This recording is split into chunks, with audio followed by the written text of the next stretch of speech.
Hey guys, welcome back to another one. In today's video, I'm going to show you how to do the new backside varial in Skate.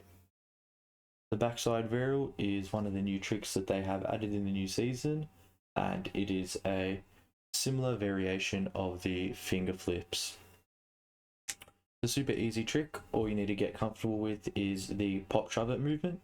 So you'll be bringing your right joystick down and then flicking it up and around, almost in a semicircle. Just like so. Once you're comfortable with that, find a ramp or a ledge or something of the sort to give you some air time and approach it.